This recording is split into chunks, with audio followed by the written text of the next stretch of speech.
Saudara menantu Presiden Jokowi Bobi Nasution sudah menyatakan dukungannya untuk Prabowo Gibran. Apakah artinya Jokowi berpisah dengan PDIP? Lalu apa dampaknya di pemilu mendatang? Kita akan bahas bersama dengan Masinton Pasaribu, politisi PDIP. Bang Masinton, selamat petang. Ya, selamat petang Mbak Lipi. Kita juga akan sapa pengamat politik Ujang Komarudin. Mas Ujang, selamat petang. Selamat petang Mbak Lipi, Bang Masinton. Assalamualaikum. Ya, Pak Ujang. Oke, saya ke Bang Masinton dulu. Jadi meskipun mendukung iparnya Gibran di Pilpres mendatang, tapi nampaknya Bobi masih ingin bersama PDIP, itu salah satu komentarnya. Gimana tuh? Tentu ya, sesama PDI Perjuangan yang pernah sama PDI Perjuangan kita menyayangkan. Kedua, kita juga harus menghormati pilihan. Dan yang ketiga adalah perlu pemimpin itu satunya kata dan perbuatan. Kenapa saya katakan ya pemimpin itu dia adalah harus bisa katanya, sikapnya, tindakannya dia harus menjadi sebuah keteladanan. Maka perlunya satunya kata dan tindakan. Kalau punya karakteristik kepemimpinan, pemimpin itu begitu. Itu yang disampaikan oleh Bung Karno. Nah maka tentu bagi PDI Perjuangan, bagi kami semua tegak lurus dengan keputusan partai yang sudah disampaikan oleh Bu Megawati, calon presiden dan calon wakil presiden yang kami usung dan harus kami dukung dan menangkan adalah Pak Ganjar Pranowo bersama Prof. Mahfud MD. Di luar itu ya tentu bukan lagi sebagai kader PDI Perjuangan. Ya itu loh. Nah, Bang jadi, Masinton, maaf saya potong. Kan kalau kita lihat dari pertama kali kan ketika Gibran kemudian dicalonkan dan resmi kemudian berpasangan dengan Pak Prabowo. Mulai dari isu mengembalikan KTA yang Mbak Puan katakan Gibran sudah pamitan. Tapi kita belum bicara soal pengembalian KTA. Yang sampai sekarang KTA-nya pun belum balik kalau menurut Pak FX Hadi Rudiatmo ya. Yang kemudian Pak FX Hadi Rudiatmo bahkan menyatakan kita udah close, tutup buku lah soal KTA itu. Artinya move on aja ke depan, ngeliat aja ke depan. Jadi artinya sebetulnya mau dibalikin, mau nggak dibalikin, Gibran tuh udah bukan bagian dari PDIP. Ya terserah dia, gitu loh. Mau kembaliin, oke. Nggak ngembaliin juga oke. Tapi kan yang jelas, sikap PDI Perjuangan mendukung Pak Ganjar. Kalau mendukung yang lain, ya berarti bukan lagi menjadi bagian dari PDI Perjuangan. Nah, tentu ya, ini kan kalau kita lihat, semua jawabannya kan sama aja nih. Iya kan, template-nya sama tuh, kayak ada kalau ditanya nanti masih pengen, tanya yang A masih pengen, tanya yang B masih pengen, kan gitu. Tapi sudah berada di calon yang lain, kan gitu ya. Nah itu kan tidak ada satunya kata dan perbuatan, gitu loh. Sebenarnya gini kan yang bikin orang bertanya-tanya, loh uang udah jelas jadi baca wapresnya pasangan lain. Meskipun KTA-nya nggak dibalikin, kenapa sih PDIP nggak bilang aja, Gibran kamu saya pecat dari PDIP, kenapa nggak gitu aja sih PDIP? Ini kan persoalan cara saja, ya kami juga harus menghitung Mbak, substansi dalam ADART kami, ya kalau dia tidak menjalankan garis kebijakan politik partai yang sudah resmi diputuskan, maka dia sudah otomatis. Nah kenapa banyak media nanya-nanya kami, ya, dan kami tidak mau reaktif, tidak mau reaksioner menyikapinya. Karena apa? Kami tahu ini berada dalam seperti tikungan ini nih.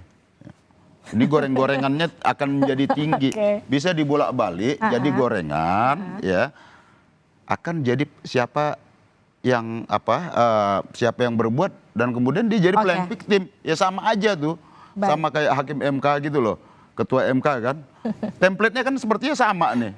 Jadi kami tahu persis ya bagaimana kami harus bersikap. Tapi kami sejatinya punya sikap dalam menegakkan anggaran dasar, anggaran rumah tangga partai kami.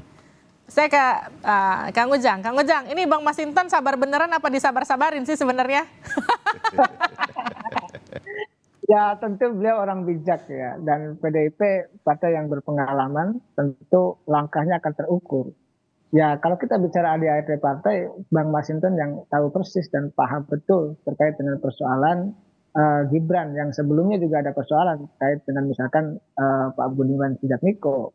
Tetapi memang ada perbedaan tadi ya, situasi dan kondisi terkait dengan persoalan Budiman dengan Gibran.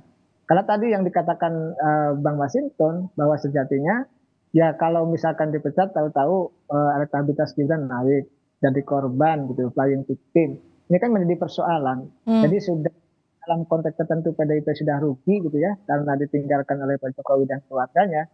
Lalu di saat yang sama rugi dua kali dan tidak mau PDIP kan rugi berkali-kali karena kita tahu juga bahwa PDIP menjadi partai pemenang dua kali berturut-turut, ketiga kalinya ingin menang. Nah dalam konteks inilah ujian terberat bagi PDIP saat ini ya di pemilu 2024 yang dimana katakanlah ya Pak Jokowi dan keluarganya sudah tidak bersama-sama lagi dengan PDIP. Ini tantangan berat yang harus dihadapi. Saya melihatnya seperti itu. Ini saya mau tanyakan ke Bang Masinton, PDIP itu lambangnya banteng, merah berani, banteng itu tegas lah. Ya. Kenapa nggak begitu sama keluarga Pak Jokowi sih? Keberanian dan sikap tegas kami tidak bergeser 1 senti pun. Tapi kami juga harus berstrategi. Itu prinsip kami tidak ada yang berubah. Ini persoalan cara.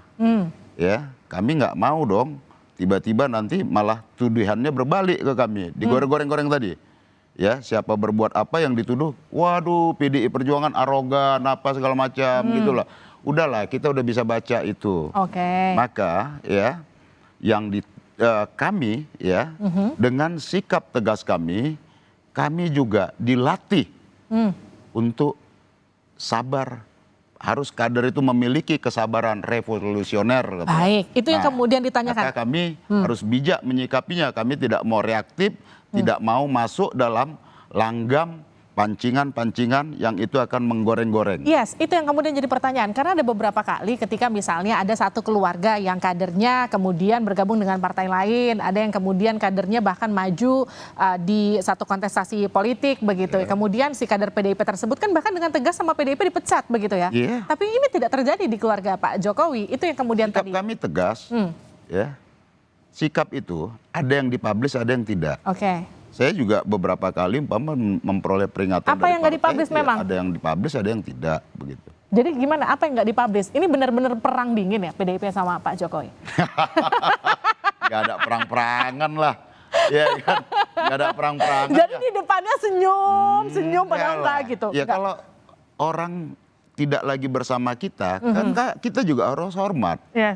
Tapi kan hubungan digantung tuh nggak enak Bang Masinton. Putus-putus enggak gitu ya nggak sih? Pilihan orang, gitu loh, sikap orang, silahkan, gitu loh. Jadi gini, kalau kita lihat kan romantisme Bu Mega, Pak Jokowi di dalam beberapa kesempatan bahkan Bu Mega dengan lantang menyebut Jokowi itu diibaratkan, koreksi saya kalau salah ya, seperti anak kesayangan begitu oleh Bu Mega. Bahkan Mbak Puan juga mengatakan itu. Pak Jokowi itu adalah anak kesayangan Bu Mega. Keluarganya Pak Jokowi juga dapat perlakuan spesial oleh Bu Mega begitu. Gimana menghadapi ini semua? Apa yang disampaikan Bu Mega ke kader-kader? Ya Bu Mega dan Mbak Puan menyampaikan itu tentu bukan basa-basi, bukan untuk enak didengar atau enak terucap. Itu adalah buah ketulusan. Nah kalau kemudian sesuatu yang tulus itu direspon lain, ya kita terima saja itu. Tapi yang namanya ketulusan itu dia sejati, Pak. Dia tidak berpura-pura, kan itu. Pak Kang Ujang, ini kalau ngelihat antara, kalau saya bilangnya kan perang dingin ya. Mungkin Kang Ujang punya diksi lain. Gimana tuh membaca? MU sama City dong. Gimana membaca peta politik antara PDIP dan Pak Jokowi kondisinya sekarang? Nah, saya kan sudah jelaskan 2 tahun yang lalu menganalisa yang didukung oleh PDIP belum tentu didukung oleh Pak Jokowi. Sudah lama. Dan itu menjadi sebuah kenyataan saat ini. Dan kondisi ke depan saya melihatnya bukan perang dingin ya, saya panas adem ya, naik turun hubungannya itu. Jadi ya saya sudah katakan berkali-kali, bahkan saya runtut ya ketika misalkan Pak Jokowi jilid pertama habis resapel, pelantikan kabinet, lalu PDIP tidak sepakat mengkritik Pak Jokowi, lalu ada resapel kabinet dan PDIP mendapatkan jatah tambahan menteri ketika itu. Lalu COVID, saya masih ingat Bang Masinton keras tuh mengkritisi kebijakan Pak Luhut tentang COVID, mengkritisi kebijakan Pak Jokowi. Itu lalu juga terkait dengan penolakan misalkan Jokowi 3 periode, lalu penolakan juga terkait kedatangan tim Israel U20 sehingga Indonesia batal jadi tuan rumah. Banyak, lalu juga PDIP menolak batas minimum capres. Banyak itu kejadian-kejadian yang kita bisa membuktikan bahwa hubungan antara Pak Jokowi dengan PDIP memang tidak baik-baik saja sejak lama.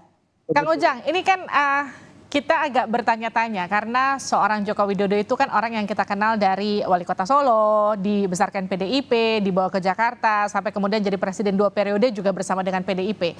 Kemudian sekarang punya pandangan, kita bisa katakan punya pandangan berbeda ya, karena anaknya jadi bacawa pres yang tidak sejalan dengan PDI Perjuangan. Apa yang membuat Pak Jokowi kemudian berpikir atau memilih untuk meninggalkan partai yang membesarkannya? Kalau menurut analisa Anda apa, Kang Ujang? Ya, saya melihat dan menilai, mendalami gitu, bahwa Pak Jokowi kan ingin aman secara politik, hukum, dan ekonomi.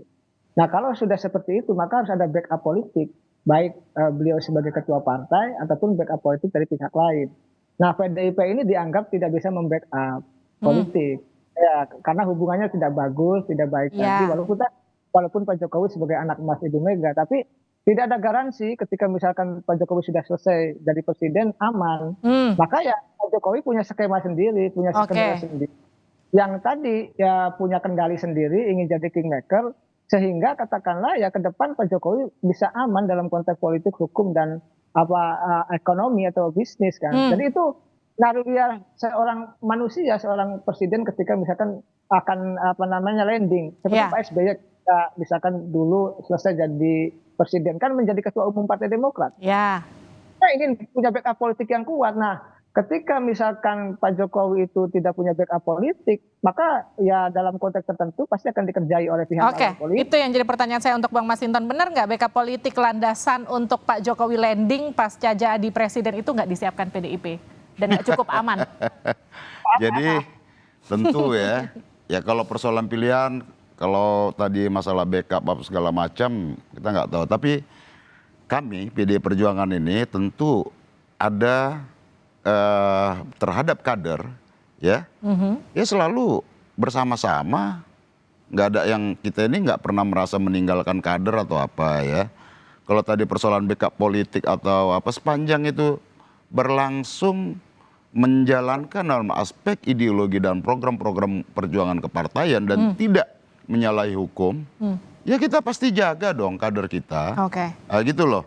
Nah kan itu ya. Nah backup, saya nggak tahu backup dalam bentuk apa tuh ya. Nah kalau backup secara politik pastilah kita backup. Selama ini PDI Perjuangan total membackup seluruh kebijakan-kebijakan politik yang dikeluarkan oleh pemerintah. Yaitu oleh Pak Jokowi. Nah kalau kemudian itu dianggap masih kurang, ya walah-walam. Nah kalau Pak Jokowi terakhir sempat menyinggung soal drama Korea, itu kira-kira buat siapa? Buat PDIP nggak? Nggak ya? Drama Korea itu mungkin yang di MK kali ya. Kalau kami ini sudah terbiasa berjuang, tidak berjuang melo-melo. Ya, sendiri atau bersama-sama kami tetap berjuang untuk demokrasi dan kerakyatan itu. Jadi bagi kami karakter perjuangan, PDI Perjuangan itu bukan karakter melo. Sebelum diteruskan saya mau dengarkan dulu pernyataan dari Pak Jokowi soal drama Korea itu seperti apa sih, ini dia. Terlalu banyak dramanya. Terlalu banyak drakornya. Terlalu banyak sinetronnya. Sinetron yang kita lihat. Mestinya kan pertarungan gagasan. Mestinya pertarungan ide. Bukan pertarungan perasaan. Ini adalah pertandingan antar anggota keluarga. Pertarungan ide, gagasan, bukan perasaan tuh Bang Masinton. Gimana Bang Masinton menanggapi itu? Lah iya, kita nggak pernah bertarung dalam wilayah perasaan. Karena pertarungan politik itu adalah pertarungan rasionalitas. Ide, gagasan gitu loh. Kalau itu kita nggak perlu diulang-ulang itu. Tapi kalau kita lihat dari apa yang disampaikan oleh Pak Jokowi, publik hari ini, ya dibuka aja percakapan di sosmed, harus dilihat dengan makna yang terbalik, kata publik begitu. Gitu loh. Jadi kalau dibilang drakor ya sumber drakornya di mana gitu. Baik, Bang Masinton gini, ini kan dari awal kita berbincang, ini kan meskipun tidak tersurat dengan jelas, tapi tersirat ada nuansa kekecewaan dari PDIP terhadap Pak Jokowi. Yang jadi pertanyaan saya sekarang gini, Pak Jokowi masih bersama PDIP nggak sih sekarang? Kecewa nggak? Kecewa nggak? Menyayangkan ya? Iya. Iya dong? Gitu loh, menyayangkan aja kira-kira Ya. gitu. Kalau kecewa, apa kecewa bisa menyelesaikan soal? Tidak. Apakah dengan kecewa kami bisa memenangkan kontestasi Pilpres dan pemilu legislatif ini? Kan enggak. Itu bukan jawaban. Tapi Pak Jokowi masih di PDIP nggak? Tanya beliau. Tapi tanya beliau. Bagi Oke. kami, ya Oke. kekecewaan itu bukan jawaban. Maka kami di kader dan dilatih bukan untuk kecewa. Kami dilatih untuk berjuang, Baik. berjuang. Oke, saya ke Kang Ujang terakhir. Apa untung rugi Pak Jokowi masih bersama PDIP atau enggak?